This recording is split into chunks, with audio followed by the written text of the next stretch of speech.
My channel ফানলিট with Anusuya. তোমাদের request অনুযায়ী চলে এসেছি আজকে চার্লস ল্যামের সুপার অ্যানুয়েটেড ম্যানের ভিডিও নিয়ে। আজকের এই ভিডিওতে আলোচনা থাকবে সুপার অ্যানুয়েটেড ম্যানের পাবলিকেশন, টোন, স্টাইল, থিম এবং স্ট্রাকচারাল অ্যাসপেক্টসের ওপর। তার সাথে থাকবে এপিগ্রাফির ডিসকাশন এবং বেশ কিছুটা টেক্সট আমরা আজকে ভিডিওতে কমপ্লিট করার চেষ্টা করব। যারা এসএলএসটির জন্য প্রিপারেশন নিচ্ছ তারা অবশ্যই ভিডিওটা শেষ অবধি দেখবে। আশা করি ভিডিওটা তোমাদের জন্য হেল্পফুল হবে। So let's begin. পাবলিকেশন। প্রথমে চলে আসি the superannuated man, which is an example of Charles Lamb's personal essay. তাহলে আমরা এসএলএসটি সিলেবাসে যে দুটো এসে দেখছি চার্লস ল্যামের, ড্রিম চিলড্রেন এবং সুপার অ্যানুয়েটেড ম্যান, এই দুটোই হচ্ছে চার্লস ল্যামের পার্সোনাল এসের উদাহরণ। পার্সোনাল এসে এবং ইমপার্সোনাল এসের মধ্যে পার্থক্য আমি ড্রিম চিলড্রেনের ফার্স্ট ভিডিওতে ডিসকাস করেছি। যারা ভিডিওটা দেখোনি আমি ডিসক্রিপশন বক্সে লিঙ্ক দিয়ে দেবো। তাহলে সুপার অ্যানুয়েটেড ম্যান এই এসেটা পাবলিশ হচ্ছে কবে? 1825-এর মে মাসে ইন দ্য লন্ডন ম্যাগাজিন, এবং পরবর্তীকালে ইন দ্য বুক ফর্ম এটা পাবলিশ হচ্ছে in the last essays of Elia, the second collection of the essays of Elia in 1833.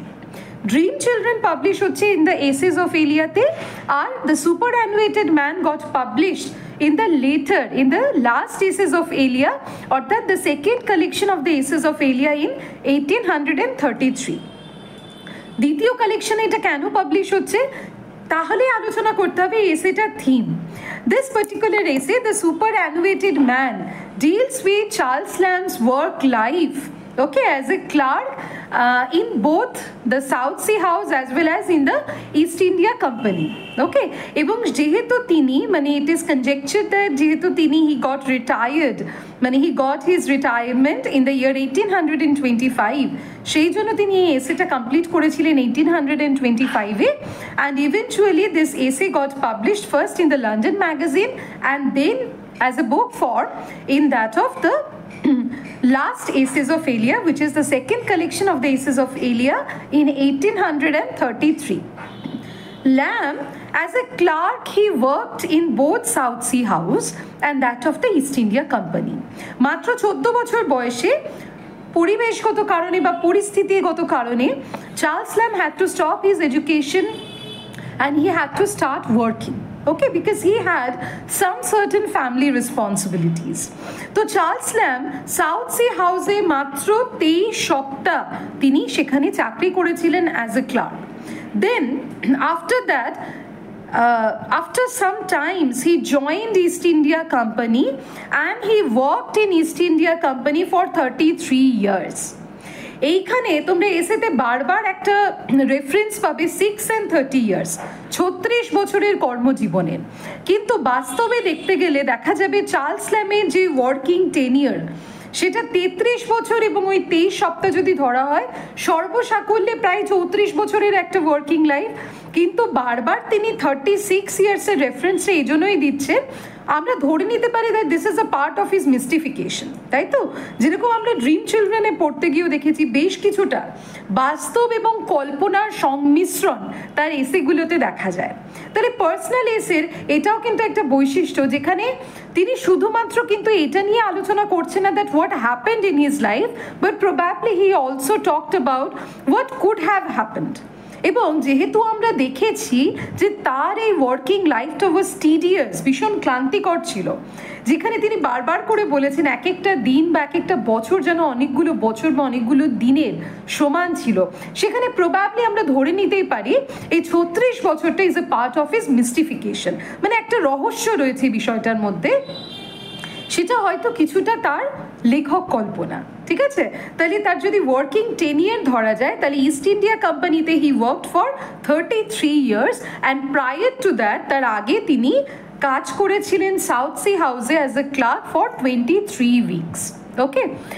এবারে যদি চলে আসি তাহলে টোন অফ দ্য এসে, তাহলে এসের বিষয়বস্তু জানতে পারলাম that of his very tiring, very exhausting work life as a clerk in both that of the South Sea House and East India Company. এখানে যদিও তিনি স্পেসিফাই করছেন না, তিনি বলছেন এখানে 50 বছর মানে 14 বছর থেকে শুরু করে 50 বছর বয়স অবধি তার যে একটা টিডিএস একটা ওয়ার্ক শিডিউল ছিল এবং সেই যে তার টায়ারিং লাইফ, সেইটা কিন্তু এই এসেতে মূলত তার বিষয়বস্তু হিসেবে জায়গা করে নিয়েছে। তাইলে এবার যদি বলি টোন অফ দ্য এসে, এই এসেটা কোন টোনে লেখা হচ্ছে? The tone of the essay is melancholic and reflective. এখানে আমরা বেশ কিছুটা একটা দুঃখের সুর পাচ্ছি এবং রয়েছে রিফ্লেক্টিভ। রিফ্লেক্টিভ মানে the poet reflects on his life. এখানে পোয়েট বলছি, the essay is reflects on his life. এখানে যেন আমাদের প্রাবন্ধিক চার্লস ল্যাম্ব তিনি যেন এখানে তার জীবনটার একটা যেন মানে হি মেডিটেটস, ঠিক আছে, বা হি রিফ্লেক্টস, তার নিজের জীবনে যেন তিনি প্রতিফলন করছেন বা নিজের জীবনের বিভিন্ন সময়গুলোকে যেন তিনি এখানে ভেবে দেখছেন এবং যখনই ভাবছেন melancholy was the emotion that always used to strike him. ঠিক আছে, তাহলে tone of the essay was melancholy and reflective. এবার যদি বলি স্টাইল, তাহলে what is the style of Charles lamb? তাহলে চার্লস ল্যাম্বের স্টাইলে যেটা আমরা ড্রিম চিলড্রেনেও দেখেছি, ব্লেন্ড অফ হিউমার অ্যান্ড পেথাস। এই এসেতেও আমরা কিন্তু ব্লেন্ড অফ হিউমার অ্যান্ড পেথাস দেখতে পাবো। এছাড়া দেখতে পাবো দ্য ইউজ অফ আর্কেইক ল্যাঙ্গুয়েজ। তো আর্কাইক ল্যাঙ্গুয়েজ কি? যেটাকে আমরা বলতে পারি অনেকটা আমাদের ইংরেজি ভাষার সাধু ভাষার মতো, যেখানে we can C the use of the words like দাই, দাও, ইউ বা ইয়োর এর পরিবর্তে দাই, দাও এই ধরনের শব্দগুলো যেখানে ব্যবহার রয়েছে সেগুলোকে বলা হয়ে থাকে আর্কাইক ল্যাঙ্গুয়েজ। এবং বেশ কিছু লিটারেরি অ্যালিউশনস রয়েছে, অন্য বেশ কিছু যেমন কোনো ক্লাসিক্যাল রাইটার্সের কিছু অ্যালিউশন রয়েছে, কোনো ড্রামাটিস্টের লেখার কিছু অ্যালিউশন আমরা এখানে দেখতে পাচ্ছি। এবং সব থেকে উল্লেখযোগ্য যে বৈশিষ্ট্যটা সেটা হচ্ছে এই এসেটা পড়া শুরু করলে তোমরা দেখতে পাবে that of his arrangement of sentences as per the mood. যেভাবে এসের মুডটা এগিয়ে যাচ্ছে তার সেন্টেন্স, তার বাক্য গঠনটা কিন্তু সেরকমভাবে পরিবর্তিত হচ্ছে। কাজে এই বিষয়টা কিন্তু খুব ইন্টারেস্টিং যে কিভাবে তিনি তার মুডের সাথে বা সময়ের সাথে সাথে তার সেন্টেন্সের যে স্ট্রাকচার, তার সেন্টেন্সের যে লেন্থ, সেইটাকে কিন্তু তিনি মডিফাই করছেন বা সেইটাকে যেন তিনি সেই মতোভাবে প্রেজেন্ট করছেন। কাজে ইন্টারেস্টিং বিষয়টা দেখতে গেলে তোমরা ভিডিওটা কিন্তু শেষ অবধি একটু দেখো, ভালো লাগবে আশা করি। তাহলে এই যে তার arrangement of sentences as per the mood which actually indicates, দেখো আমি ড্রিম চিলড্রেন আলোচনা করতে গিয়ে বলেছি একদিকে যেরকম চার্লস ল্যাম্বের মধ্যে we can see that of a romantic tendency to recapitulate his past, okay, তার সাথে আমরা তার মধ্যে একটা অদ্ভুত ক্লাসিক্যাল রেস্ট্রেন দেখতে পাই। মানে তার এসেগুলো পড়লে মনে হয় that apart from a fine blending of humour and pathos, তার এসেগুলো যেন is also a fine blending of the classical restraint and the romantic subjectivity. ঠিক আছে, তাহলে এবারে চলে আসি একটু টাইটেলে, তারপরে বলবো এপিগ্রাফস নিয়ে। The superannuated man.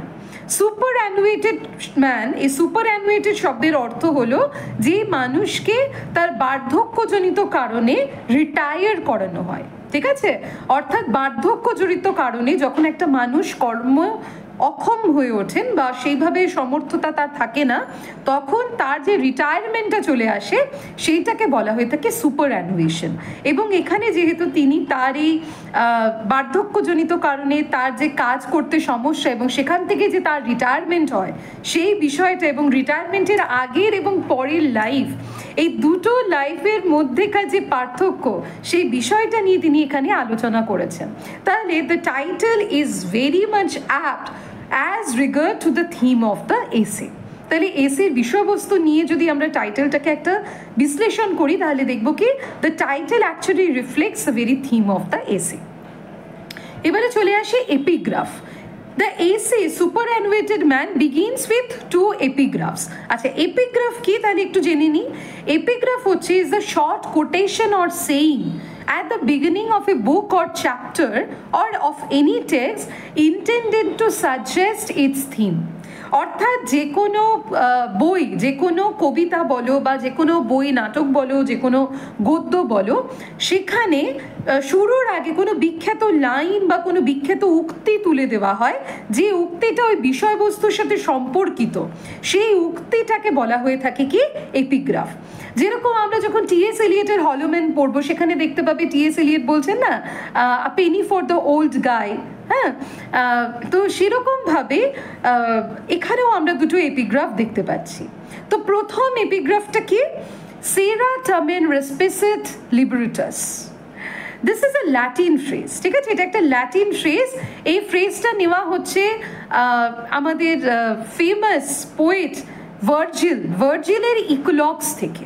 তো ভার্জিলের ইকোলগসে টাইটেরাসের স্পোকেন ওয়ার্ডস থেকে এটা নেওয়া হচ্ছে, এবং টাইটেরাসের সমগ্র স্পিচ নয়, টাইটেরাসের যে কথা, তার যে স্পোকেন ওয়ার্ডসের কিছুটা অংশ তুলে নিয়ে এই সেরা টামেন রেসপিসিট লিবারেটাস, এই ল্যাটিন ফ্রেজটা এখানে এপিগ্রাফ, প্রথম এপিগ্রাফ হিসেবে ব্যবহার করা হয়েছে।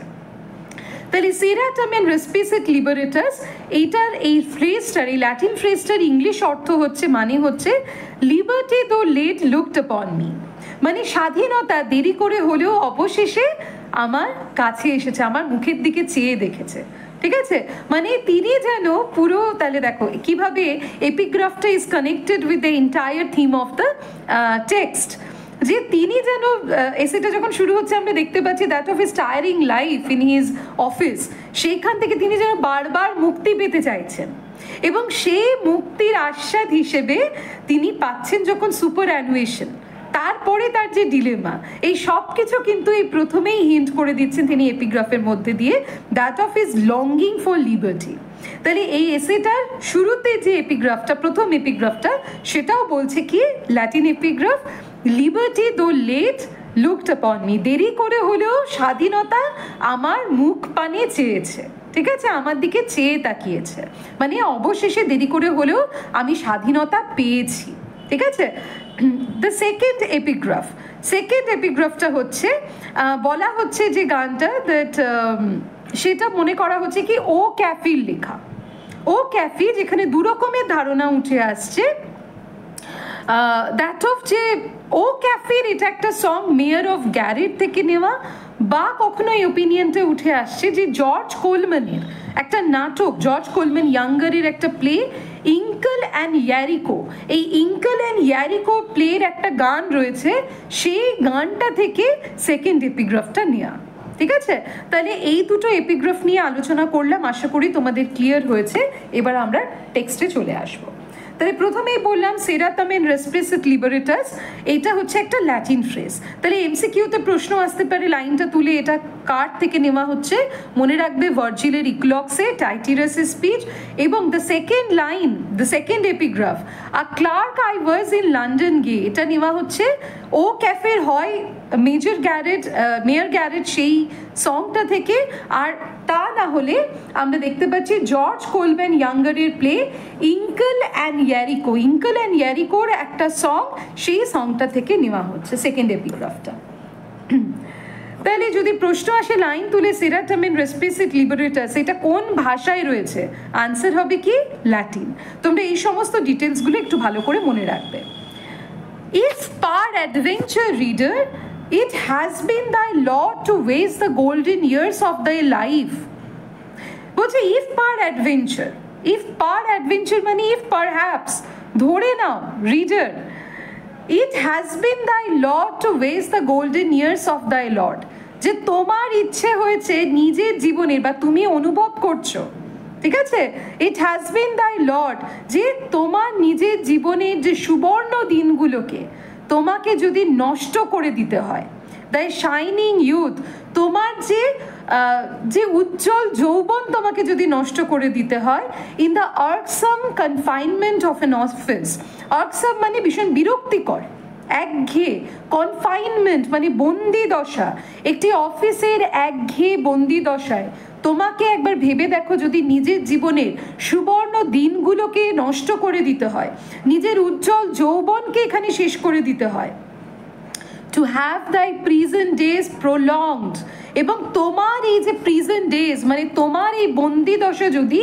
প্রলংড মানে দীর্ঘায়িত হয় through middle age down to decrepitude, মানে তোমার মধ্য বয়স থেকে মানে তোমার এই যে স্ট্রাগল, তোমার বন্দি দশা যদি অল্প বয়স থেকে নিয়ে শুরু হয়ে মধ্য বয়স ছাপিয়ে ডেক্রিপিটিউড মানে বার্ধক্যে জরাজীর্ণ অবস্থা, অর্থাৎ তোমার এই যে আর্কসাম কনফাইনমেন্ট সেটা যদি তোমার মানে অল্প বয়স থেকে মধ্য বয়স ছাড়িয়ে জরাজীর্ণ বার্ধক্য অবধি যদি এটা দীর্ঘায়িত হয় এই বন্দি দশা, অ্যান্ড সিলভার হেয়ার্স মানে বার্ধক্যকে এখানে বোঝাচ্ছে, উইদাউট হোপ অফ রিলিজ ও রেসপাইট, কোনো রিলিজ কোনো মুক্তি বা রেসপাইট কোনো অবসরের আশা ছাড়াই, to have leave to forget that there are such things as holidays বলছে। এবং এইটা যখন ভুলে যেতে হয় যে ছুটির দিন নামকও কোনো বস্তু থেকে আছে, or to remember them but as prerogatives of childhood, বা যদি ছুটির দিনগুলোকে মনে করতে হয় যে ছেলেবেলার অধিকার, ঠিক আছে, ছোটবেলার অধিকার, প্রেরোগেটিভস অফ চাইল্ডহুড মানে ছোটবেলার অধিকার, মানে তোমার কাছে ছুটির দিন বলে কিছুই থাকে না প্রায়, এবং যেটুকু একটু থাকে বাচ্চারা যেরকম অধিকার করে না যে আমার এটা চাই ওটা চাই, সেই আবদার ভোলানোর জন্য না ঠিক আছে নিয়ে যা বাবা 2-1টা ছুটি নেই, মানে এতটাই লিমিটেড তার হলিডেটা। সেই রকম হলিডে যদি তোমাকে ভোগ করতে হয় then only will you be able to appreciate my deliverance, তবে এবং শুধুমাত্র তবেই তোমরা বুঝতে পারবে আমার ডেলিভারেন্স। আচ্ছা, এইবারে ডেলিভারেন্স শব্দটা একটু বলি, এখানে দু রকমের মানে। ডেলিভারেন্স মানে স্টেটমেন্টও হয়, ডেলিভারেন্স মানে এখানে লিবারেশনও হয়, মানে আগের একটা অবস্থা থেকে মুক্তি পেয়ে অন্য একটা অবস্থায় যাওয়া, সেটাকেও ডেলিভারেন্স বলে, আবার ডেলিভারেন্স মানে স্টেটমেন্টকেও বলে। তাহলে এখানে ডেলিভারেন্স বলতে বোঝাচ্ছে আমার এই যে বন্দি দশা থেকে মুক্তি, সেই মুক্তি নিয়ে যে আমি কথাগুলো বলতে চলেছি সেইটা তোমরা কিন্তু তবেই বুঝতে পারবে যদি আমার মতো তোমরা মানে অল্প বয়স থেকে নিয়ে কৈশোর থেকে নিয়ে তোমাদের মধ্য বয়স থেকে বার্ধক্য পর্যন্ত চুল পেকে যাওয়া অবধি বয়স অবধি তোমরা যদি এরকম একটা বিরক্তিকর বন্দি দশা কাটিয়ে এসেছো এবং সেখানে তোমরা ছুটি নামক কোনো বস্তু পাওনি এবং যেটুকু 2-1টা ছুটি পেয়েছো সেটা কি সে বাচ্চা ভোলানো, বাচ্চারা যে অধিকার দাবি করে যে এটা চাই ওটা চাই, সে বাচ্চা ভোলানোর বা অধিকার হিসেবে যে 2-1টা ছুটি দেওয়া হয়েছে শুধু ওইটুকুই পেয়েছো, তবে গিয়ে তুমি বুঝবে আমার এই যে ডেলিভারেন্সটা হচ্ছে, আমার এই যে পরিবর্তনটা হচ্ছে বন্দি দশার থেকে মুক্তি দশায়, আমাকে যে মুক্তি দেওয়া হচ্ছে এবং সেই নিয়ে আমি যে কথাগুলো বলতে চলেছি, তবেই তোমরা সেটার গুরুত্ব বুঝবে। তাহলে ডেলিভারেন্স শব্দটা এখানে দুটো অর্থে ব্যবহৃত হচ্ছে। প্রথম অর্থ হচ্ছে কি দ্যাট অফ হিজ লিবারেশন, তার মুক্তি। সেকেন্ড হচ্ছে that of his statement about his liberation, তার বক্তব্য তার মুক্তি সম্পর্কে। তাহলে আমরা বলতেই পারি the word deliverance is an example of pun, ঠিক আছে। এবং দেখো এবার একটু যদি বলি এইটুকু পোর্শনে আমরা ফার্স্ট প্যারাগ্রাফে কি কি ফিগার অফ স্পিচ দেখতে পাচ্ছি, সেরা টামের রেসপিসিট লিবারেটার্স এবং ক্লার্ক আইভার্স ইন লন্ডন গে, এই দুটো এপিগ্রাফ যখনই রয়েছে তাহলে the essay begins with an অ্যালিউশন, ঠিক আছে। এপিগ্রাফে এখানে আমরা অ্যালিউশন পাচ্ছি। এছাড়া দেখো শুরুই হচ্ছে এসেটা একটা সম্বোধন দিয়ে, ইফ পার অ্যাডভেঞ্চার রিডার, ওকে, এখানে রিডারকে সম্বোধন করে একটা লাইনটা শুরু হচ্ছে। তাহলে এখানে আমরা কি দেখতে পাচ্ছি, একটা অ্যাড্রেস দেখতে পাচ্ছি, প্লাস সিলভার হেয়ার্স, এইখানে আমরা দেখতে পাচ্ছি সিলভার হেয়ার্সটা কি, সিলভার হেয়ার্স হচ্ছে বলা যেতে পারে effect for the cause, metonymy, ঠিক আছে, ইফেক্ট ফর দ্য কজ। তাহলে silver hair is an example of metonymy. তার সাথে এখানে যেহেতু বয়সকালে সিলভার হেয়ার বলা হচ্ছে মানে কি এখানে মেটাফরাইজ করা হচ্ছে, ঠিক আছে, যে চুলটা পাকা মানে কি মূল্য আসছে, তার এক্সপিরিয়েন্স, অভিজ্ঞতার মূল্য, সেই জন্য silver hairs is both an example of metonymy এবং মেটাফার। তাহলে এইটুকু প্যারাগ্রাফের মধ্যেই আমরা কিন্তু এত কিছু দেখতে পাচ্ছি, কি কি ফিগার অফ স্পিচ, অ্যালিউশন পাচ্ছি, এখানে আমরা পাচ্ছি মেটাফার, মেটানিমি এবং আমরা পাচ্ছি পান। এইবার দেখো প্রথমে যে কথাটা আমি বলেছিলাম আজকের ভিডিও শুরুতে, that of the arrangement of the sentences as per the mood, এই সেন্টেন্সগুলো যদি লক্ষ্য করে দেখো তার রিটায়ারমেন্টের আগে অবধি দেখছো এত বড় একটা সেন্টেন্স সেমিকোলন দিয়ে দিয়ে জোড়া এবং শেষে গিয়ে একটা ফুল স্টপ আসছে, তার মানে কি লং টায়ারিং সেন্টেন্সেস। তাহলে দিস লং টায়ারিং সেন্টেন্সেস মানে পড়তে গিয়ে বাক্যগুলো পড়তে গিয়ে যেন আমরাও হাঁপিয়ে যাচ্ছি যে কখন একটা ফুল স্টপ আসবে আর আমরা একটু থামবো। তাহলে এই যে হাঁপিয়ে যাওয়াটাই কিন্তু রিফ্লেক্ট করছে চার্লস ল্যামেরও যে ক্লান্তিটা। তাহলে এই long sentences seems to reflect the long tedious working life of Charles Lamb, এবং আমরাও যেভাবে এই একটা প্যারাগ্রাফে কখন একটা ফুল স্টপ আসার জন্য হাঁপিত্তেশ করে বসে আছি, চার্লস ল্যামও তার জীবনে এক একটা ছুটির জন্য এইভাবে অপেক্ষা করতেন, তিনিও তার জীবনে এইভাবে মুক্তির অপেক্ষা করতেন। তাহলে বোঝা গেল কেন তিনি বলছেন সেরা তামিন রেসপিসিট লিবারেটাস, অর্থাৎ দেরি করে হলেও মুক্তি আমার মুখের দিকে তাকিয়েছে। ঠিক আছে, তাহলে this long tiring sentences seem to echo the very tiring and the irksome life of Charles Lamb himself and he is yearning for a holiday. ঠিক আছে, It is 630 years since I took my first seat at the desk in Mincing Lane. বলছে প্রায় 630 years, প্রায় 36টা বছর হয়ে গেল যে mincing লেনের এই গলিতে এই একটা ডেস্কে, মানে তার অফিসটা এখানে তিনি বলতে চাইছেন মিনসিং লেনে। এখানে এবার একটা জিনিস একটু বোঝা যাচ্ছে যে অ্যাকচুয়ালি ইস্ট ইন্ডিয়ার যে অফিস, যে হেড ব্রাঞ্চটা, সেটা মিনসিং লেনে ছিল না। এই মিনসিং লেন নামটা কিন্তু পুরোপুরি চার্লস ল্যামের একটা কল্পনা। মিনসিং শব্দটা বলতে বোঝায় কি, যেখানে বলা হয় না একদম সে জাতা কলে পেশাই করে দেওয়া, বা যে আর্টিফিশিয়াল বাহুল্যতাপূর্ণ যে জীবন, তাহলে তার অফিস জীবনটা কি ছিল, মানে যেখানে মানুষজন কি ওয়েল ড্রেসড আপ, গ্রুম, হ্যাঁ, উইথ এ সর্টিড সিরিয়াস ফেস, এবং যে অফিসে his life is promising youth seems to have been crushed down. তো সেই মানে তার যে এক্সপিরিয়েন্স অফ ওয়ার্কিং লাইফ, সেই ওয়ার্কিং লাইফের এক্সপিরিয়েন্সটাকে মাথায় রেখে তিনি তার যে অফিসের গলিটা সেটার নাম রেখেছেন মিনসিং লেন। তাহলে তার অফিসের গলিটা মিনসিং লেনে ছিল না, সেই মিনসিং লেন নামটা কি ইচ্ছে করে তিনি রেখেছেন so that to resonate with his feeling of tiredness, his feeling of the sordid experience in his office. ঠিক আছে, তাহলে বলছে প্রায় 36 বছর হয়ে গেল যে I took my seat at the desk, এই ডেস্কে এখানে আমি আমার জায়গা নিয়ে বসেছি। তাহলে I took my seat at the desk, এইটা হচ্ছে কি is an example of periphrasis।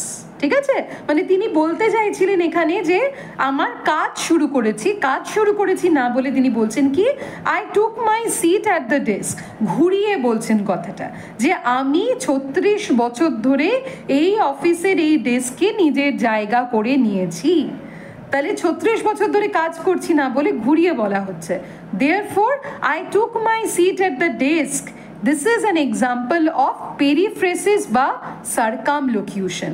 Periphrasis বা circumlocution is a figure of speech in which a simple statement is stated in a roundabout way. যার জন্য circumlocution বা periphrasis কে বলা হয় কি figure of indirectness। ঠিক আছে, ঘুরিয়ে ঘুরিয়ে বলা হয় যেখানে। Melancholy was the transition at 14.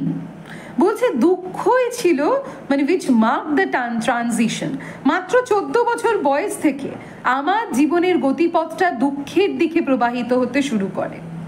তার মানে মাত্র 14 বছর বয়স থেকে he had to leave his education and he had to start working from the abundant playtime।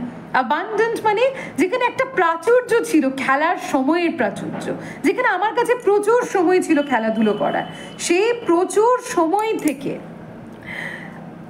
and the frequently intervening vacation of school days, এবং সে খেলাধুলোর সময়ের সাথে সাথে প্রায়শই তার মাঝে মধ্যেই চলে আসতো ছুটির দিনগুলো। ফ্রিকুয়েন্টলি মানে প্রায়শই, ইন্টারভেনিং মানে মাঝে মধ্যে ভ্যাকেশনস, ছুটি পড়তো যে স্কুলের দিনগুলোতে, সেই দিনগুলো মাঝে মধ্যে চলে আসতো। মানে আমার এত মানে শৈশবের জীবনটা এত আনন্দমুখর ছিল যে খেলাধুলো প্রচুর, যেন অফুরন্ত সময় ছিল খেলাধুলো করার, তার সাথে চলে আসতো কি মাঝে মধ্যেই প্রায়শই স্কুলের ছুটির দিনগুলো।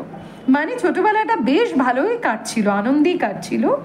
সেই ছোটবেলার থেকে কি অদ্ভুতভাবে কি দুঃখময় এই পরিবর্তনটা 14 বছর বয়সে হলো, যেখানে 2, 8, 9 and sometimes 10 hours a day attendance at a counting house, যেখান থেকে কি পরিবর্তন হলো 14 বছর বয়সে, যে ওই মানে অফুরান উচ্ছ্বাসময় আনন্দপূর্ণ জীবন থেকে 8, 9 এবং কখনো কখনো 10 ঘন্টা এক নাগারে আমাকে কাটাতে হতো, অ্যাটেন্ডেন্স মানে উপস্থিত থাকতে হতো কোথায়, একটা কাউন্টিং হাউস। কাউন্টিং হাউস বলতে এখানে বোঝানো হচ্ছে তার যে প্রফেশন, ঠিক আছে, in both the places of South Sea House and that of East India Company, এই দুটোতে কাউন্টিং হাউস। তার মানে চার্লস ল্যাম্ব আমরা ধরে নিচ্ছি he was probably was given the task of accounting, ঠিক আছে, তিনি হিসেব রক্ষার কাজ হয়তো তিনি করতেন, মানে since he was a clerk।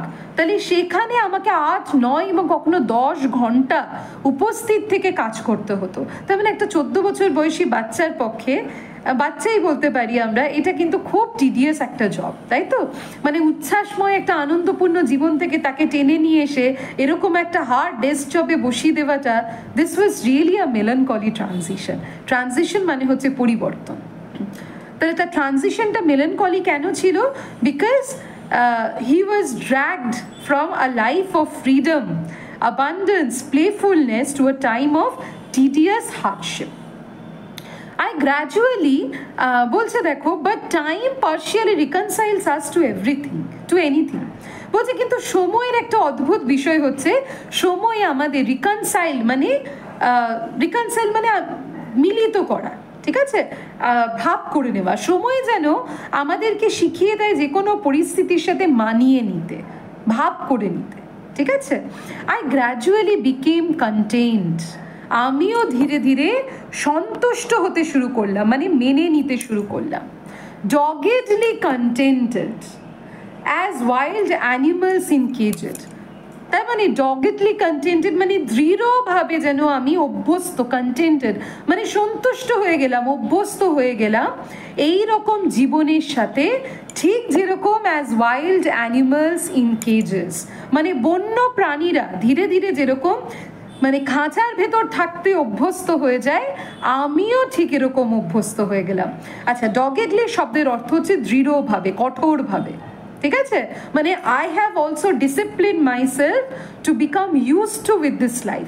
তাহলে wild animals in cages, wild animal বলতে কোন পর্যায়টাকে বলা হচ্ছে? তার চাইল্ডহুডকে।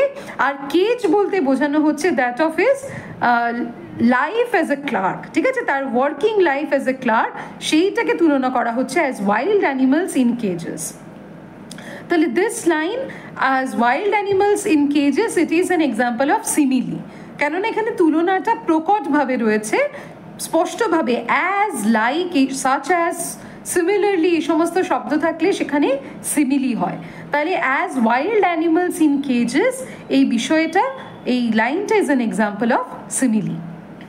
ইট is true I had my Sundays to myself, বলছে এটা সত্যি যে আমার কাছে রবিবারের দিনগুলো থাকতো। But Sundays, admirable at the institution of them, is for the purposes of worship. কিন্তু রবিবার দিনগুলোকে ইনস্টিটিউশন বা প্রাতিষ্ঠানিকভাবে অ্যাডমিরেবল মানে অ্যাডমায়ার করা হতো, প্রশংসা করা হতো, বা এখানে বলা যেতে পারে ধার্য করা হতো ওয়ার্শিপের জন্য।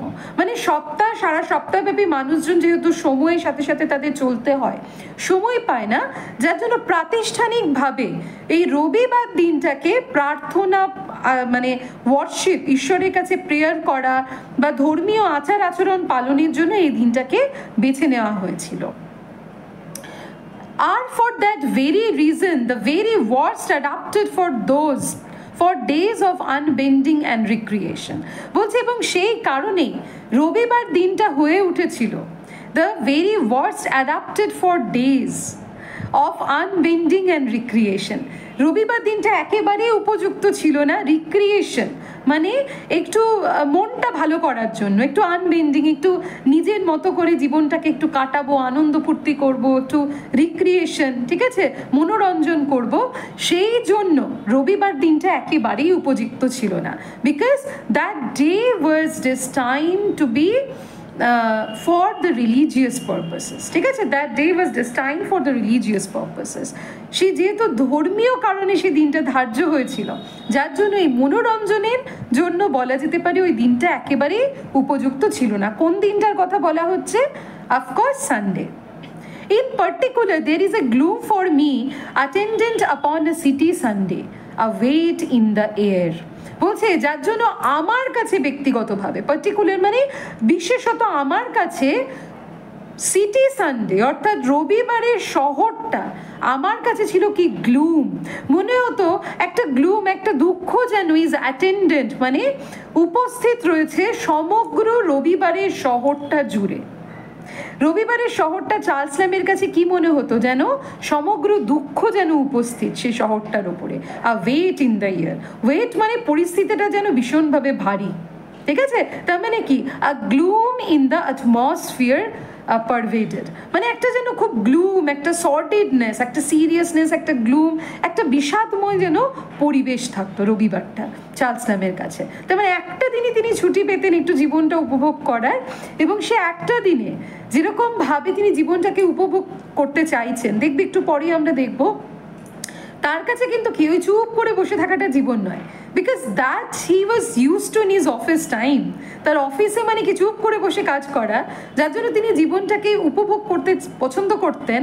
ইন রোমিং, ঘুরে ফিরে, ঠিক আছে, in seeing the dean and Vasal of the city life, যে শহরে জীবনের যে কোলাহল, এগুলো তাকে ভীষণভাবে আকর্ষণ করতো। এবং রবিবারে এগুলো কোনোটারই স্কোপ থাকতো না, যার জন্য রবিবারটা তার কাছে মনে হতো কি ভীষণ বিষাদময় একটা দিন। I miss the cheerful cries of London. দেখো এটাই বলছিলাম যে আমি রবিবার দিন অন্য দিনে লন্ডন শহরে যে একটা উচ্ছ্বাস, cheerful cry মানে যে উচ্ছ্বাসপূর্ণ যে চিৎকার, সেইটাকে আমি ভীষণভাবে মিস করতাম। দ্য মিউজিক, সে লন্ডন শহরে প্রায় দেখবে রাস্তায় মানুষজন কি মিউজিক বাজায়, সেই মিউজিকগুলো, সেই সুরগুলো মিস করতাম। অ্যান্ড দ্য ব্যালাড সিঙ্গার্স, এবং এই যে ব্যালাড সিঙ্গার্সরা যারা ফোক গান গায়, ঠিক আছে, গান টান গায়ে রাস্তার মাঝে দাঁড়িয়ে, সেইগুলোকে মিস করতাম। The buzz and stirring murmur of the streets, এই যে রাস্তার যে বাজ অ্যান্ড স্টারিং মারমার, যে বিড়বিড় গুঞ্জন শব্দ রাস্তার, সেইটাকে আমি মিস করতাম। তাহলে দেখো buzz and stirring murmur of the streets, এই বাজ অ্যান্ড স্টারিং এখানে শব্দের রেজোনেন্স ক্রিয়েট করছে। তো this line is an example of onomatopoeia, ঠিক আছে? Buzz and stirring murmur of the streets is an example of onomatopoeia. Those eternal bells depressed me, বলছে সেই অমর, eternal মানে কি চিরন্তন, অমর, সেই বেলগুলো আমাকে হতাশ করে দিত। কোন বেলের কথা বলছে? That of the church bells. তাহলে চার্চ বেলস কেন হতাশ করতো তাকে? Because it reminded him of his religious duties, এইটা তাকে তার ধর্মীয় কর্তব্যের কথা মনে করিয়ে দিত, যেটা চার্লস ল্যাম্বের কাছে ছিল কি একটু টায়ারিং। তিনি রবিবার দিনটা উপভোগ করতে চাইতেন কোলাহলের মধ্যে, মনোরঞ্জনের মধ্যে, এবং এই একটা দিনে যেহেতু তিনি সপ্তাহে পেতেন to spend as he wishes, এবং সেখানেও যখন সেই বিধিনিষেধ, যার জন্য তার এই দিনটা একেবারেই ভালো লাগতো না। ওই চার্চ বেলটা বাজলেই মনে হতো কি অনিচ্ছা সত্ত্বেও এবার তাকে তার ওয়ার্শিপ, তার ধর্মীয় দায় দায়িত্ব পালন করতে হবে, ঠিক আছে? দ্য ক্লোথ শপস রেপেল মি, বলছে এই বন্ধ দোকানগুলো আমাকে ভীষণভাবে যন্ত্রণা দিত, আমার ভালো লাগতো না এই বন্ধ দোকানগুলো, ঠিক আছে? Prints, pictures, all the glittering and endless succession of knacks and gewgaws. বলছে প্রিন্ট পিকচার্স, এই যে দোকানগুলোকে রোজ সাজানো থাকতো, মানে তিনি যখন অফিসে যেতেন রাস্তার দুপারে কি দেখতেন? বড় বড় মানে প্রিন্ট করা হোর্ডিং, ছবি, এবং গ্লিটারিং, চকচকে অ্যান্ড এন্ডলেস সাকসেশন, সারি সারি সাজানো যে প্রিন্ট পিকচার দোকান। ন্যাক্স অ্যান্ড গিউজস বলতে বোঝাচ্ছে নানা রকমের সাজানোর জিনিস, বা গিউজস বলতে বোঝানো হয় দ্যাট অফ দ্য টয়স, ঠিক আছে, নানা রকমের খেলনা, সাজানোর জিনিস, শোই। গিউজস বলতে আরেকটা জিনিসও বোঝায় দ্যাট অফ দ্য শোই থিংস, ঠিক আছে, যেগুলো দেখানোর জন্য কাজে লাগে, চট করে লোকের দৃষ্টি আকর্ষণ করে। এই যে চতুর্দিকে যেগুলো মানে ঝুলতে দেখতাম, and ostentatiously displayed wares of tradesmen, এবং যেইভাবে মানে চতুর্দিকে দেখা যেত কি যে সারিবদ্ধভাবে, ঠিক আছে, মানে নিরলসভাবে যে চতুর্দিকে ট্রেডসম্যান, বিভিন্ন দোকানদারেরা তাদের যে ওয়্যার্স বলতে এখানে বোঝানো হচ্ছে, ওয়্যার্স বলতে গুদাম বোঝায় অ্যাকচুয়ালি, যেখানে গোডাউন আমরা বলে থাকি, তাদের যে দোকানগুলো বা সাজানো যে জিনিসপত্রগুলো থাকতো সারিবদ্ধভাবে, ওইটা চার্লস ল্যাম্বকে আকৃষ্ট করতো। Which make a weekday saunter through the less busy parts of the metropolis so delightful are shut out। যে দিনের জন্য এই মেট্রোপলিস মানে যে শহরটা, ঠিক আছে, মেট্রোপলিস মানে এই যে মূল শহরটা, কোলাহলপূর্ণ যে শহরটা, সেটাকে এত আনন্দময় মনে হতো, মানে যে, এবং এই শহরের মেক আ উইকডে সন্টার, মানে উইকডে মানে কর্ম যে দিনগুলো, কর্মদিবসগুলোতে, অর্থাৎ মানডে টু ফ্রাইডে বা মানডে টু স্যাটারডে, সেই দিনগুলোতে যখন আমি সন্টার মানে ধীরে ধীরে হাঁটতে হাঁটতে রাস্তাগুলো দিয়ে যেতাম, সেই less busy parts of the metropolis, অর্থাৎ তিনি কোন রাস্তাগুলো বেছে নিতেন যে রাস্তাগুলোতে অপেক্ষাকৃত কম ভিড় হয়, তিনি সেই রাস্তাগুলো দিয়ে যখন হাঁটতে হাঁটতে যেতেন, এই যে দোকানের প্রিন্ট, এই যে গিউজস, এই যে পিকচার্স, এই যে ন্যাক, এইগুলো যে সারিবদ্ধভাবে সাজানো থাকতো, এইগুলোই কি করতো, তাকে ভীষণ আনন্দ দিত, ডিলাইটফুল মনে হতো। কিন্তু রবিবার আসলে এই দোকানপাট বন্ধ থাকতো, কাজে আর ওই সাজানো সরঞ্জামগুলো সেগুলোও থাকতো না, যার জন্য ওই যে জোভিয়াল মুডটা, যে dean and basil of the city life, সেইটাকে তিনি কিন্তু ভীষণ মিস করতেন। আর সন্টার থেকে বোঝা যাচ্ছে কি Charles lamb probably preferred to walk, তিনি তার অফিসে হেঁটে যেতে ভালোবাসতেন, to get the flavours of the city, ওই শহরের স্বাদ আস্বাদন করার জন্য, ওই ডিন অ্যান্ড বাসেল, ওই কোলাহলপূর্ণ জীবনের স্বাদ আস্বাদন করার জন্য তিনি মানে আরও যেন হেঁটে যেতেন। তাহলে এখানে আমরা একটু কিছুটা Charles lamb despite belonging to the romantic period, এখানে একটা যেন পার্থক্য দেখতে পাচ্ছি, কারণ রোম্যান্টিক পোয়েটসরা কিন্তু they turn their faces from that of the hurly-burliness of city life, তাই তো? কিন্তু চার্লস ল্যাম্বকে দেখছি তিনি এই জীবনটা পছন্দ করেন। তার একটা কারণ আমরা ধরে নিতেই পারি, তার অফিস ওয়ার্কটা ছিল কি ভীষণ টায়ারিং, তাই তো, আর্টসাম। সেখানে কি সারাদিন হয়তো চুপ করে বসে থেকে বা দু একটা কথা বলে বাকি সময়টা এক মনে কাজ করে যেতে হতো, যার জন্য কি ওই জাঁকজমকটা যেহেতু অফিস রুমে ছিল না, সেইটাকেই তিনি বাইরে খুঁজবার চেষ্টা করতেন।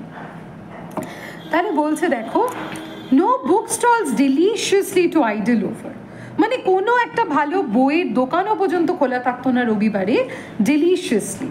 তাহলে বইকে তিনি কি বলছেন, ডিলিশিয়াস, তার মানে as it seem that book seems to be the food of his life, যে বইটাই ছিল তার জীবনের খাদ্য।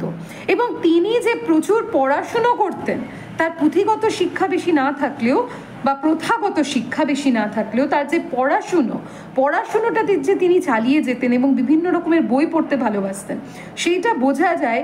এই টেক্সটগুলো পড়লে দেখবে অনেক রকম যে তার লিটারেরি অ্যালিউশন, ভার্জিল থেকে নিয়ে শুরু করে 17th সেঞ্চুরি ড্রামাটিস থেকে নিয়ে শুরু করে আরও যে মানে হিস্টোরিক্যাল রেফারেন্সেস, এই প্রত্যেকটাতে বোঝা যায় যে বিভিন্ন বিষয়ে চার্লস ল্যাম্বের ছিল কিন্তু অবাধ পড়াশুনো। কাজে এই যে বইটাই ছিল almost to be the food of his life. বলছে একটা আইডল ওভার, মানে একটু অলস সময় যে একটু বই টই দোকানে ঘুরে একটু বই উল্টে পাল্টে দেখে হ্যাঁ সময়টা কাটাবো, মানে I could feed my thoughts, ঠিক আছে, সেই আমার থটসে আমার ভাবনার রসদ দেবো বইয়ের দোকানগুলো ঘুরে, সেইটারও স্কোপ ছিল না। No busy faces to recreate the idle man who contemplates them ever passing by। বলছে রবিবারের দিনগুলিতে কোনো ব্যস্ত মুখও দেখা যেত না রাস্তায়, যেইটা দেখে আমার মতো অলস মানুষরা যারা সময় কাটাতে ভালোবাসে, যাদের কাছে একটা প্রধান রিক্রিয়েশন কি, যে মানুষের ওই ব্যস্ত মুখগুলো দেখা, যে কে কীরকম মুখ করে চলছে, হন্তদন্ত করে চলছে, না একটু টেনশনে চলছে, না একটু অ্যাংজাইটিতে চলছে, না কোনো দায়িত্ব তাকে হন্ট করছে, এই মুখগুলো দেখে মনে মনে যে ভাবা। দেখো আমরা ড্রিম চিলড্রেন পড়তে গিয়েও পেয়েছি that lamb use to recreate himself through contemplation.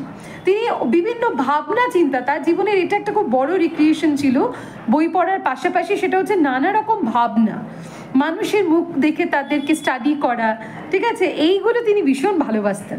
বলছে তাহলে রবিবারে তো কারণ মুখগুলো দেখতাম না, এত ব্যস্ত, কোনো ব্যস্ত মুখ দেখতে পেতাম না, যার জন্য এই যে আমার যে বিনোদন, যে আমার যে অলস যে বিনোদন রিক্রিয়েশন, যে মানুষের মুখ টুক দেখে একটু মনে মনে ভাবাও কি ভাবছে, সেইটারও কোনো সুযোগ থাকতো না। আচ্ছা, নো বিজি ফেসেস, তাহলে এখানে দেখো ফেসেস বলা হচ্ছে, পার্সন বলা হচ্ছে না, তাহলে পার্ট বলা হচ্ছে, হোল না বলে, তাহলে busy faces is an example of synecdoche. তাহলে no busy faces is an example of synecdoche. The very face of business, a charm by contrast to his temporary relaxation from it. বলছে বরঞ্চ কি দেখা যেত, the very face of business, a charm by contrast to his temporary relaxation from it. বলছে এই যে মাঝে মধ্যে, এই যে টেম্পোরারি, যে মাঝে মধ্যে যে আমরা যে এই যে রিল্যাক্সেশনটা পেতাম, কোনটা থেকে পেতাম, এই যে চার্ম অফ বিজনেস, হ্যাঁ, এই যে ব্যস্ত স্বাস্থ্য হয়ে মানুষ যে কাজ করবে, ওই যে চিন্তা, ওই চিন্তা ভাবনা মুখগুলো দেখে যে আমরা মাঝে মধ্যে দু একটা একটু কন্ট্রাস্ট, মানে আমার এই ওয়ার্কিং জীবনে মানে কন্ট্রাস্ট হিসেবে, মানে ব্যতিক্রম হিসেবে যে আমার বিনোদন হতো এই বিজি মুখগুলো দেখে, সেইটার অবসর কিন্তু রবিবারে থাকতো না। Nothing to be seen but unhappy countenances, বলছে কিছুই রবিবারে দেখার মতো থাকতো না, শুধু থাকতো কি আনহ্যাপি, মানে অসুখী কাউন্টেনেন্সেস মানে ফেসেস, মুখ বা মুখভঙ্গি, সেই যেন অসুখী মুখভঙ্গি বা অসুখী মুখগুলোই শুধু যেন দেখার থাকতো। Or half happy at best, বা তাদের মুখগুলো দেখে মনে হতো হয় তারা অসুখী, না হলে অর্ধ সুখী, মানে তারা অর্ধেকটা সুখে রয়েছে, তাদের মুখগুলো দেখে খুব একটা আনন্দময় লাগতো না।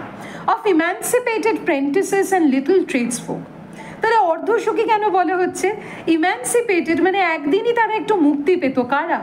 প্রেন্টিসেস মানে অ্যাপ্রেন্টিসেস মানে যারা সদ্য কাজ করছে, ঠিক আছে, নভিস যাদের বলা হয়, সদ্য যারা কাজ করছে, মানে তিনিও এককালে তাই ছিলেন, এখন তো এক্সপিরিয়েন্সড হয়ে গেছে তার অনেক বছরের, তো সদ্য যারা কাজে গেছে, দেখবে চট করে যখনই মানুষ চাকরি করতে শুরু করে, ওই একটা ছুটির দিনের জন্য কিন্তু প্রচুর অপেক্ষা করতে থাকে। তাহলে বলছে ওই সদ্য যারা কাজ করতে এসেছে তাদের কাছে, বা লিটল ট্রেডস ফোক, ছোট যারা ব্যবসায়ী, তাদের কাছে একদিনের ওইটুকুনি ছুটিটা যেন অর্ধ সুখ, মানে একটু আনন্দও পেত তারা। আবার যেহেতু এই টাইমটা কি খুব শর্ট লিভ, একটা দিন দেখতে দেখতে কেটে যেত, কাজে কি সুখটা বেশিক্ষণ স্থায়ী হতো না, ওই জন্য অর্ধ সুখ বলছেন। With here and there a servant maid that has got leave to go out, বলছে মাঝে মধ্যে দেখা যেত সার্ভেন্ট মেড, যারা পরিচারিকারা, তারা এদিক ওদিকে। আচ্ছা, সার্ভেন্ট মেড এখানে কিন্তু দু রকমের অর্থে বোঝানো হচ্ছে। সেই যুগে যারা কর্মরত ছিলেন, তিনি এখানে সার্ভিটিউড বলতে শুধু পরিচারিকা বোঝাচ্ছে না, মানে যারা ওয়ার্কিং উইমেন ইভেন, তাদেরও যেন, তারাও একটা দিন ছুটি পেয়ে একটু এদিক ওদিক যাওয়ার চেষ্টা করতেন। হু স্লেভিং অল দ্য উইক, যারা সারা সপ্তাহ দাসত্ব করার পরে, তার মানে তিনি এই যে তাদের যে জবটা, সেটাকে তিনি মনে করতেন কি দাসত্ব। কেন দাসত্ব মনে করতেন?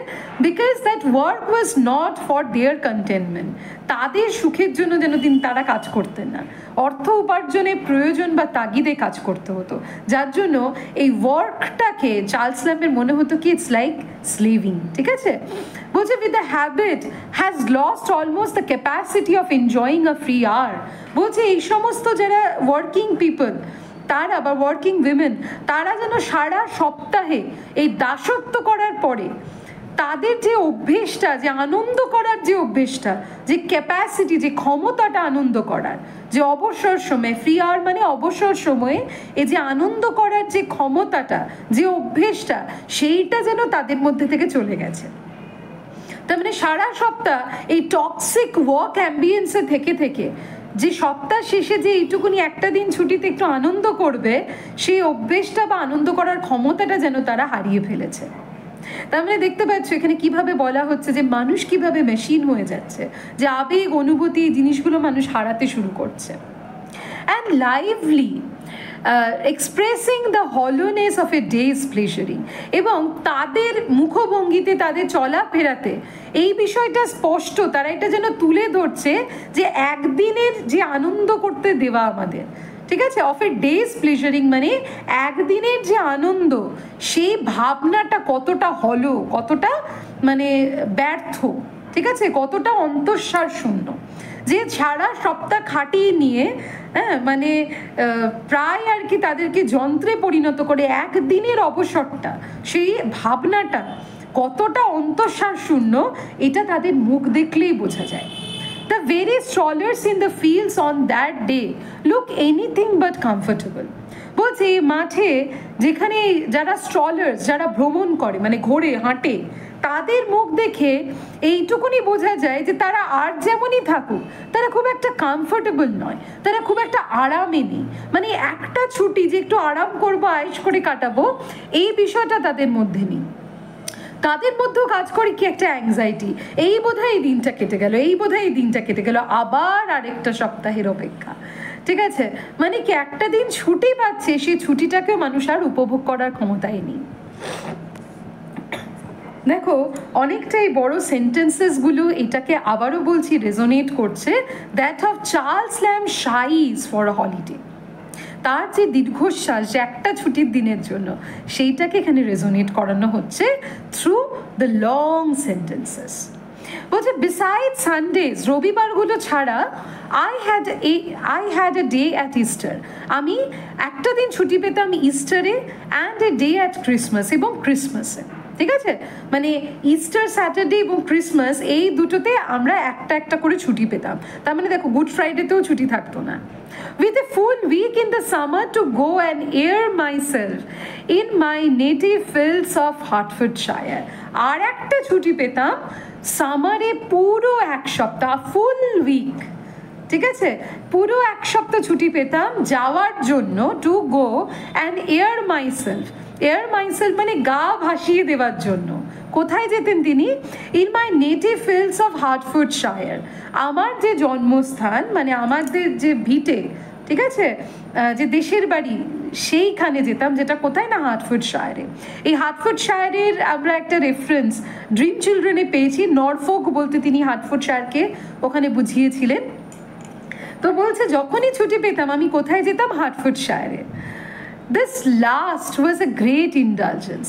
দিস লাস্ট বলতে কোনটাকে বোঝানো হচ্ছে? That of the full week summer holiday, এইটাকে এখানে বলা হচ্ছে কি দ্যাট দিস লাস্ট। তাহলে এরকমভাবে লাইন তুলে কিন্তু প্রশ্ন আসতেই পারে, this last was a great indulgence, this last বলতে কি বোঝানো হচ্ছে? ঠিক আছে, that of the summer holiday, যে 1 উইক। তাহলে তিনি টোটাল কটা ছুটি পেতেন বছরে, রবিবার ছাড়া? বছরে রবিবারগুলো বাদ দিলে তিনি 9টা ছুটি পেতেন। 1 week summer, 1 day Christmas and 1 day Easter, এগুলো কিন্তু একটু মনে রাখবে। বলছে এবং শেষেরটা আমার কাছে ছিল ইন্ডালজেন্স, চূড়ান্ত যেন নিজেকে আশকারা দেওয়ার একটা সময়, মানে যা ইচ্ছে যেমন ইচ্ছে আমি যেন করতে পারতাম। And the prospect of its recurrence I believe, বলছে এবং এই ছুটিটার রেকারেন্স মানে কি, এইটার যে বারবার ঘটা, এটার যে প্রত্যাবর্তন, বিশ্বাস করো আমি বিশ্বাস করতাম এই যে ছুটিটা আবার যে ফিরে আসবে বছরের পর বছর, এইটাই alone kept me up through the year।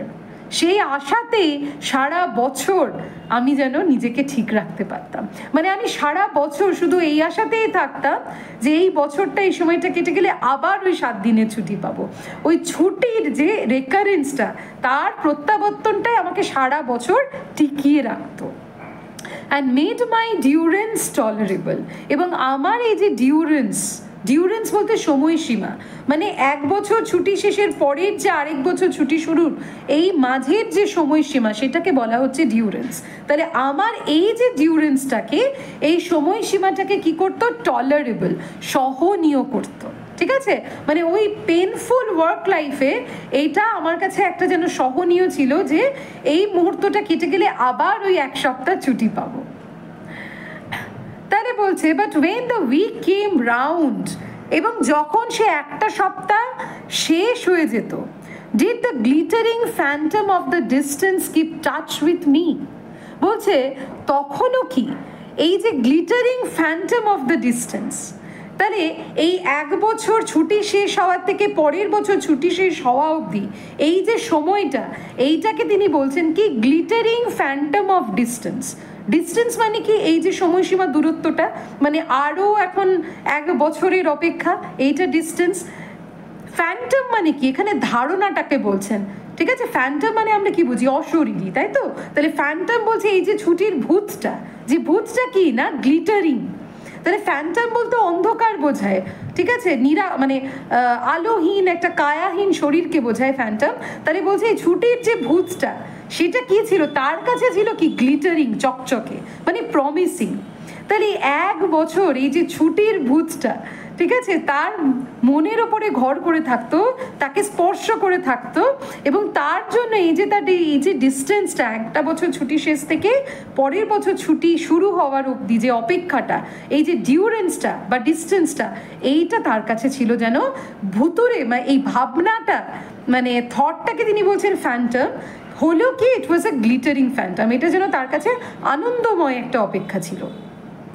or rather it was not a series of 7 uneasy days, বলছে এটাকে কি তাহলে আমি আনন্দময় অপেক্ষা বলতে পারি 1 বছরটাকে? ঠিক আছে, নাকি আমি এইটা বলবো যে ওই 7টা দিন ছিল কি rather was it বলতে বোঝাচ্ছে that 7 days of holiday, summer vacation, ঠিক আছে? তাহলে it বলতে বোঝাচ্ছে ওই 7 দিনের যে সামার ভেকেশন, সেইটা ছিল not a series of 7 uneasy days spent in, মানে অস্বস্তিপূর্ণ 7টা দিন বলতে পারি কি সেটাকে?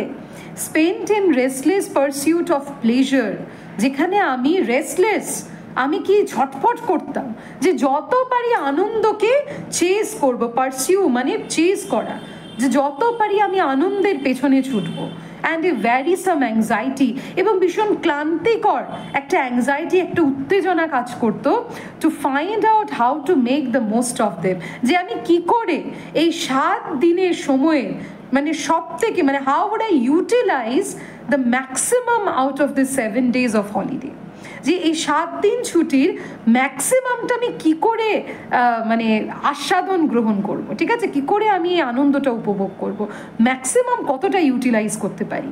তাহলে তিনি বলছেন, প্রশ্ন করছেন নিজেকে যে এই যে 7 দিন, আমি কি বলবো যে এই 7 দিনের যে ধারণাটা, ছুটির ধারণাটা, সেইটা সারা বছর আমাকে সেই গ্লিটারিং ফ্যান্টমের মতো স্পর্শ করে থাকতো, সে আবেগে থাকতাম আমি আমেজে, নাকি বলা যেতে পারে এই 7টা দিনটা আমার কাছে ছিল কি একটা ঝটপট অস্বস্তিপূর্ণ দিন, যেখানে আমি আনন্দের পেছনে ধাওয়া করতাম এবং ভীষণ ক্লান্তিকর একটা অ্যাংজাইটি, একটা উত্তেজনায় ভুগতাম, যে কি করে আমার এই 7টা দিনকে সব থেকে ভালোভাবে ইউটিলাইজ করে কাটানো যেতে পারে।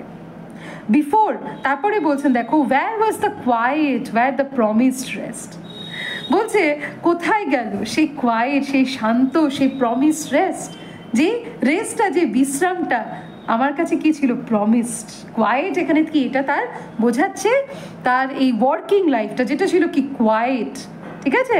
বলছে নাকি এই অপেক্ষা করে 7টা দিন আমার কাটতো, যে আবার শেষ হয়ে গেলে আবার শুরু হবে সেই চুপচাপ এক মনে কাজ করার সময়। বলছে before I had A test of it, test of it বলতে বলছে পুরোপুরি এই 7টা দিন মানে একটু চেখে দেখবার আগেই, এই আনন্দটা আসছে আসছে উপভোগ করবার আগেই ইট ওয়াজ ভ্যানিশড, এইটা চলে যেত। দেখো আমাদের জীবনেও তাই হয়, তাই না? আমরা ভাবি এই দিনটা, ছুটিটা আসছে আসছে আসছে আসছে করতে করতেই কি ওটা কেটে যায়। তাহলে বলছে before I had A test of it, মানে ওই ছুটিটাকে পুরোপুরি একটু চেখে দেখবার আগেই, মানে উপভোগ করা তো দূরের কথা, একটু চেখে যে দেখবো, সেইটা দেখতে দেখতেই ছুটিটা কেটে যেত। মানে পুরোপুরি এখানে বলছে আমি ওটা খাওয়ার আগেই চেখে দেখতে দেখতেই যেন এটা কেটে যেত। তাহলে বারবার দেখো, এর আগেও আমরা বুকসের ক্ষেত্রে একটা ডেলিশিয়াস একটা ফুডের আইডিয়া পেয়েছি, এখানেও ছুটিটাকে যেন খাদ্যের মতো তুলনা করা হচ্ছে। তার মানে এখানে তিনি বারবার বলতে চাইছেন কি, বই পড়া বা ছুটির এই ভাবনা, অবসর জীবন, this were the foods of his thought, এগুলো ছিল কি তার ভাবনার food, this were the food of his thought, ঠিক আছে? বলছে I was at the desk again, এবং এই 7টা দিন কাটার পরে আবার আমি আমার ডেস্কে ফিরে যেতাম, counting upon the 51 tedious weeks, এবং বসে বসে আবার 51 সপ্তাহ গুনতাম। টিডিয়াস মানে ক্লান্তিকর, 51 সপ্তাহ গুনতে বসতাম, দ্যাট মাস্ট ইন্টারভিন। আচ্ছা, 52 সপ্তাহে আমরা জানি বছর হয়, তার মানে একটা সপ্তাহ ছুটি থাকতো, তাকে টোটাল কত সপ্তাহ কাজ করতে হতো? 51 সপ্তাহ। বলছে আমি 51 সপ্তাহ গুনতে শুরু করতাম কিসের আশায় দ্যাট মাস্ট ইন্টারভিন, যে 51 সপ্তাহ ইন্টারভিন মানে মধ্যস্থতা করতো before such another snatch would come. মানে অ্যানাদার স্ন্যাচ মানে আবার ওই যে সময় একটু যেটুকু সময় আমি সময়ের হাত থেকে কেড়ে নিতে পারতাম, ওই অবসরের আগে 51 সপ্তাহের যে মধ্যস্থতা, মানে ওই একটা সপ্তাহ ছুটির আগে 51 সপ্তাহের যে কাজ, এই 51 সপ্তাহ আমি গুনতে বসতাম। আবার কবে 51 সপ্তাহ কাটবে, আবার কবে সেই 52তম সপ্তাহ অর্থাৎ আমার ছুটির সপ্তাহ শুরু হবে। তার মানে অ্যাজ ইফ ল্যামের ক্যালেন্ডারটা যেন মানে এটা আমি ব্যক্তিগত ধারণা দিয়ে বলছি, শুরুই হতো যেন ছুটির দিনের শেষ থেকে আবার পরের দিনে ছুটির দিনের শুরু অবধি, ঠিক আছে? মানে তার মনের ক্যালেন্ডারটা বলছে দেখো, still the prospects of coming of its coming through something of an illumination, বলছে এই ছুটির যে প্রসপেক্টটা, ঠিক আছে, যে সম্ভাবনাটা, সেই সম্ভাবনাটাই থ্রু সামথিং আমার ওপরে যেন থ্রো করতো, ঠিক আছে, নিক্ষেপ করতো কিছু একটা অফ অ্যান ইলিউমিনেশন, যেন একটা আলো যেন আমার উপরে নিক্ষেপ করতো। এই ছুটির আশাটাই আমার উপরে যেন একটা আলো নিক্ষেপ করতো। আমার কিসের ওপরে? Upon the darker side of my captivity, আমার অন্ধকারময় বন্দি দশায় যে সাময়িক আলোটুকু আমি পেতাম, সে আলোটাই ছিল এই ছুটির সম্ভাবনাটুকু। তাহলে দেখো পুরো সেন্টেন্সটা এখানে কিন্তু ইজ আ মেটাফার, ঠিক আছে? তাহলে তিনি তার কর্মজীবনটাকে তুলনা করছেন ক্যাপটিভিটির সাথে এবং ছুটিটাকে এখানে তুলনা করছেন উইথ ইলিউমিনেশন, ঠিক আছে? তাহলে this line is an example of metaphor. বলছে without it, as I have said, I could scarcely have sustained my thraldom. বলছি এই ছুটিটা ছাড়া, যেটাই আমি এক্ষুনি বললাম, আমার পক্ষে আমার এই থ্রলডম মানে সার্ভিটিউড, ঠিক আছে, তার এই যে বন্দি দশা বা তার এই যে চাকরি জীবন, তার যে এই যে একটা টায়ারিং একটা ওয়ার্ক লাইফ, সে থ্রলডম বলতে বোঝাচ্ছে যে বন্দি দশা বা দাসত্ব, ঠিক আছে, এইটা কাটানো বলছে আমার পক্ষে কিছুতেই সাস্টেইন করাটা, সেখানে থেকে যাওয়াটা আমার পক্ষে কখনোই সম্ভব হতো না যদি না এই 7টা ছুটি বা এই ছুটির আশাটা সারা বছর আমার সঙ্গে থাকতো। বলছেন independently of the rigors of attendance, I have ever been haunted with a sense, perhaps a mere caprice of incapacity for business.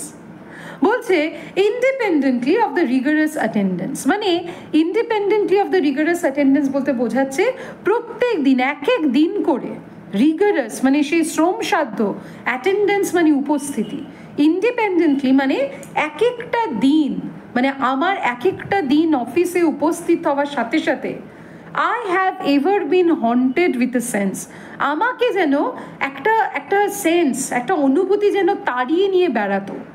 Perhaps আ মিয়ার ক্যাপ্রিস, ব্র্যাকেটে বলছেন সেটা হয়তো আমার খামখেয়ালিপনাও হতে পারে, মানে আমার মনে হতো কি, মানে পারহ্যাপস আ ক্যাপ্রিস মানে আমার হয়তো এটা খামখেয়ালিপনাও হতে পারে, বাট আমার মনে হলো যত দিন এগোচ্ছে এবং যতদিন আমি অফিসে যাচ্ছি রিগারাস অ্যাটেন্ডেন্স, প্রত্যেকটা দিন যেন আমার মধ্যে একটা অদ্ভুত ভয়, একটা যেন একটা হন্ট করা মানে কি, একটা ভয় দেখানো, ঠিক আছে, একটা ভয়, একটা ভীতি যেন কাজ করতো, যেটা আমার খামখেয়ালিপনাও হতে পারে।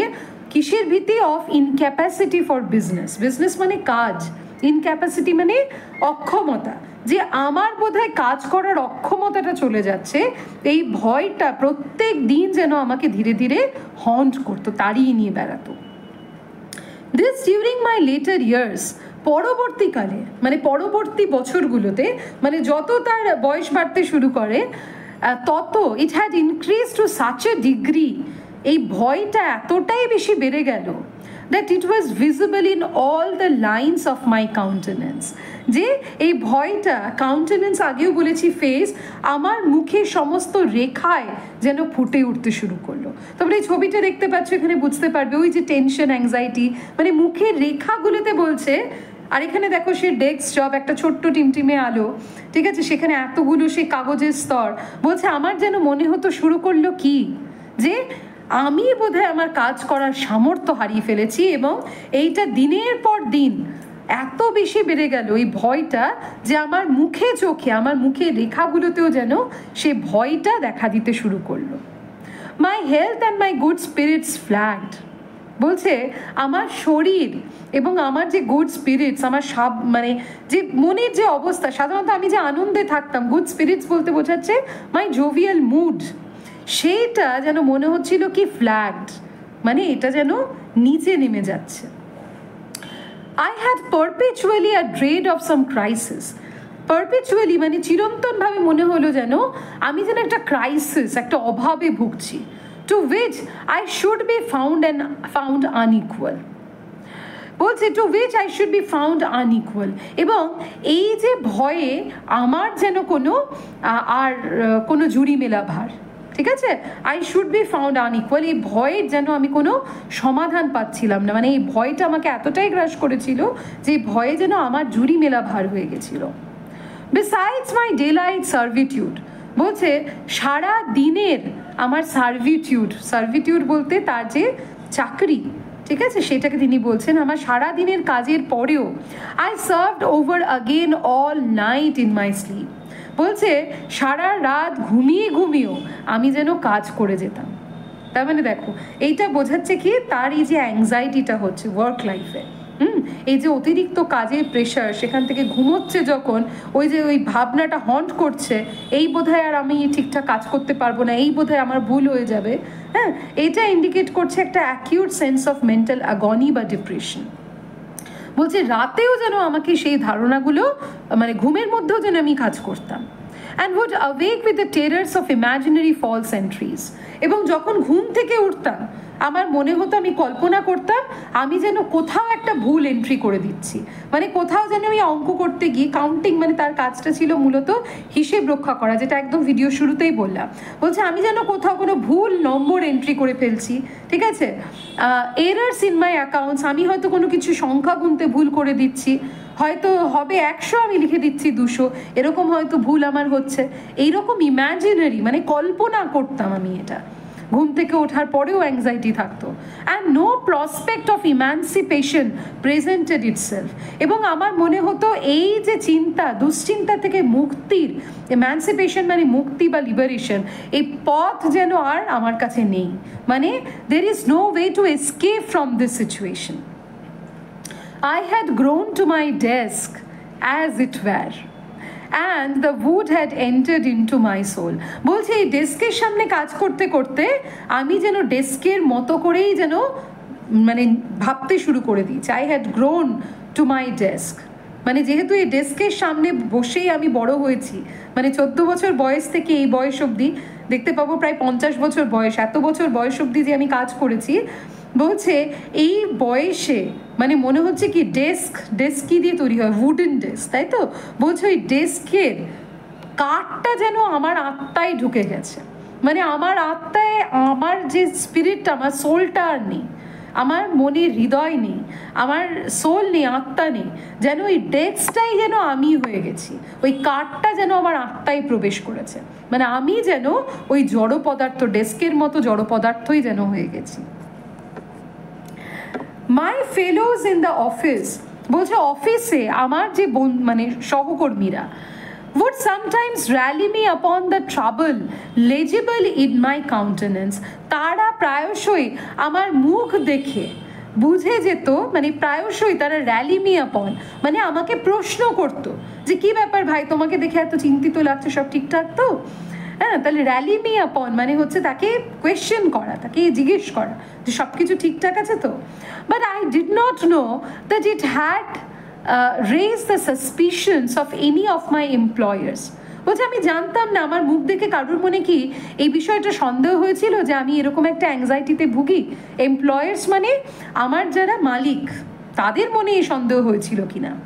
But when on the 5th of the last month, যে গত মাসের 5 তারিখে আমার মনে আছে, আচ্ছা মাসটা আমরা পরে দেখতে পারবো, এপ্রিল মাসের কথা বলা হচ্ছে, তাহলে 5th of the last month বলতে বোঝাচ্ছে 5th April, a day ever to be remembered by me, তাহলে এই অংশটা তুলে দিয়ে প্রশ্ন আসতে পারে, a day to be ever to be remembered by me বলতে কোন ডেকে বোঝাচ্ছে, দ্যাট ইজ 5th April, বলছে যে দিনটা আমার কাছে চিরস্মরণীয় হয়ে থাকবে। L the junior partner in the firm, এই ফার্মের, তারা এই প্রাইভেট ফার্মের যে জুনিয়র পার্টনার, ঠিক আছে, যে অল্প বয়সী, যে পার্টনার, মানে আমরা দেখতে পাবো এই ফার্মে 4 জন পার্টনার রয়েছে যাদের নাম পাবো। সে জুনিয়র পার্টনার, এখানে এলটা তিনি বলেছেন, অ্যাকচুয়ালি তার নাম একটু পরেই দেখতে পাবো টেক্সটে আমরা, লেসি।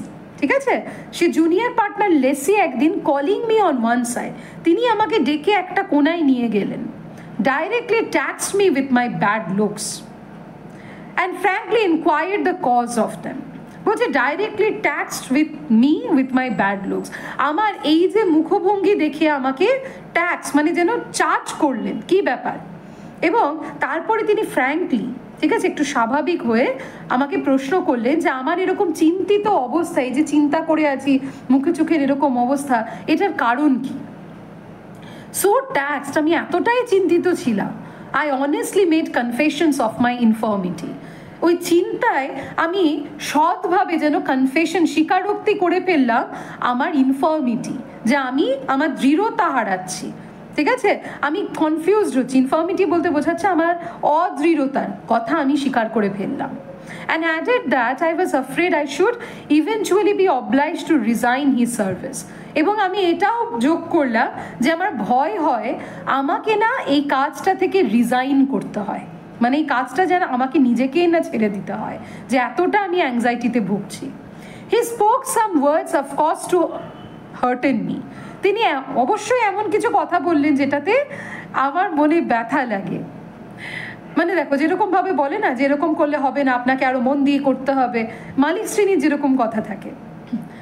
And there the matter rested, এবং এখানেই ব্যাপারটা থেমে গেল। A whole week I remained laboring under the impression that I had acted imprudently in my disclosure. বলছে তারপর একটা সপ্তাহ আমি I remained laboring, মানে আমি এই পরিশ্রম করে, কি পরিশ্রম এখানে, রিমেন লেবারিং কিসে, আন্ডার দ্য ইমপ্রেশন, এটা ভেবেই আমি পরিশ্রম করে একটা সপ্তাহ কাটিয়ে দিলাম যে আমি বোধহয় ইম্প্রুডেন্টলি, মানে খুব বোকামি করে ফেলেছি, আমি বোধহয় খুব একটা বুদ্ধিমত্তার পরিচয় দিলাম না ইন মাই ডিসক্লোজার। ডিসক্লোজার মানে আমার এই স্বীকারোক্তিটা করে, আমার সত্যি কথাটা ডিসক্লোজ করে বলে ফেলে আমি বোধহয় খুব একটা বুদ্ধিমত্তার পরিচয় দিলাম না। কেন বলছেন এই কথাটা? That I had foolishly given a handle against myself and had been anticipating my own dismissal. বলছে আমি বোকার মতো নিজের চাকরি থেকে বরখাস্ত হওয়ার ফরমানটা যেন তাদেরকে দিয়ে দিলাম। হ্যান্ডেল মানে আমার জীবনের যে, হ্যান্ডেল বলতে এখানে বোঝাচ্ছে আমার জীবনের গাড়ির যে স্টিয়ারিংটা, সেটা যেন আমি ওদের হাতে দিয়ে দিলাম।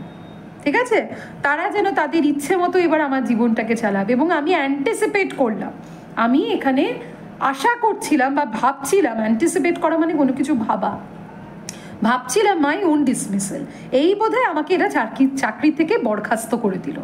আ week passed in this manner, এই করে একটা সপ্তাহ কেটে গেল। দ্য মোস্ট অ্যাংশিয়াস ওয়ান, আমার জীবনের সব থেকে চিন্তিত উদ্বিগ্ন একটা সপ্তাহ। I verily believe in my whole life, বলছে যেটা আমি খুব দৃঢ়ভাবে বিশ্বাস করি আমার সারা জীবনে। Win on the evening of the 12th April, বলছে সে 12ই এপ্রিলের সন্ধেবেলায়, just as I was about quitting my desk to go home, যখন কিনা আমি সদ্য জাস্ট বেরোতে যাচ্ছি বাড়ি যাওয়ার জন্য, আমার ডেস্ক থেকে উঠে বাড়ি যাব, ইট মাইট বি অ্যাবাউট 8 o'clock, প্রায় তখন রাত্রি 8টা বাজছে। তার মানে দেখো রাত্রি 8টা অবধি কিন্তু কাজ করতে হচ্ছে। I received an awful someone's, আমি একটা ভয়ঙ্কর, সামন্স মানে কি, তলব করা, কেউ ডেকে পাঠায়। বলছে আমি একটা ভয়ঙ্কর তলব পেলাম, to attend the presence of the hold assembled firm in the formidable back parlour. Back parlour মানে বোঝা যাচ্ছে একটু বড় জায়গা, হ্যাঁ, অফিসের পেছন দিকের যে অংশটা, সেখানে হয়তো সাধারণত এরকম গ্যাদারিং, ঠিক আছে, এগুলো হয়তো হতো। বলছে সেই ফর্মিডেবল ব্যাক পার্লারে সবার সামনে হোল অ্যাসেম্বল ফার্ম, সেখানে সবাই জড়ো হয়েছে, ফার্মের সমস্ত কর্মচারীরা। সেই ফর্মিডেবল মানে কি, ঘৃণ্য বলা যেতে পারে, ঠিক আছে, সেই ব্যাক পার্লার, অন্ধকারময় সেই ব্যাক পার্লারে আমার ডাক পড়লো। এবং সেই ডাকে আমি ভীষণভাবে কিন্তু ভয় পেয়ে গেলাম, এবার না আমার জন্য কি অপেক্ষা করছে। তাহলে কবে ডাক পড়লো? 12th April. I thought now my time is surely come. বলছে আমি ভাবলাম এই বুঝি আমার সময় ঘনিয়ে এলো, মানে এই বোধহয় এরা আমাকে চাকরির থেকে বরখাস্ত করে দিল। I have done for myself. আমি নিজেই নিজের মানে আর কি বলে না, আমি নিজেই নিজের কবর খুঁড়ে এসেছি। I am going to be told, এরা হয়তো এবারে আমাকে বলবে দ্যাট যে they have no longer occasion for me, আর তাদের হয়তো আমাকে আর প্রয়োজন নেই। লেসি, দেখতে পাচ্ছি লেসিকে, I could see smiled at the terror I was in. আমি যে ভয়ে পেয়ে মুখ করে আছি, আমার ভয় মুখের দিকে যেন সে স্মাইল, মানে যেন সে মিচকে মিচকে হাসছে। In which was a little relief to me. তার হাসি মুখ দেখে একটু হয়তো মনে স্বস্তি পেলাম যে বোধহয় অতটাও খারাপ কিছু হবে না যতটা আমি ভাবছি। When to my utter astonishment, কিন্তু আমাকে পুরো অবাক করে দিয়ে বি, আচ্ছা বি হচ্ছে আরেকজন পার্টনারের নাম, এখানে পার্টনারের নামগুলো আমরা পাবো এই পরে টেক্সটে। বলছে যে বি, আচ্ছা পার্টনারের নামটা আমরা একটু দেখে নিই। পার্টনারের নাম হচ্ছে বল্ডেরও হবে এখানে, ঠিক আছে? তো সেই পার্টনার বলছে বি, দ্য এল্ডেস্ট পার্টনার, যে কিনা অফিসে সবচেয়ে বয়স্ক, ঠিক আছে, veteran. She began a formal harangue to me on the length of my services. তিনি একটা ফর্মাল, যেটা যে আনুষ্ঠানিকভাবে যে একটা বক্তৃতা রাখা হয়, হ্যারাং বলতে এখানে বোঝানো হচ্ছে সাধারণত অ্যাংরিভাবে কারোর সম্পর্কে কিছু বলাকে হ্যারাং বলে, বাট এখানে হ্যারাং বলতে বোঝাচ্ছে দ্য টায়ারলেস টক, ঠিক আছে, টায়ারিং টক, মানে যে কথাটা শুনতে শুনতে কি, মানে তিনি অবিরাম বলে যাচ্ছেন কিন্তু শুনতে শুনতে আমার ক্লান্ত লাগছে। তিনি সে আমার যে কাজ, আমার লেন্থ অফ সার্ভিস, দীর্ঘদিনে আমার যে কাজ, সেইটা নিয়ে তিনি যেন একটা টায়ারিং স্পিচ দিতে শুরু করলেন, যেটাতে আমি অবাক হয়ে গেলাম।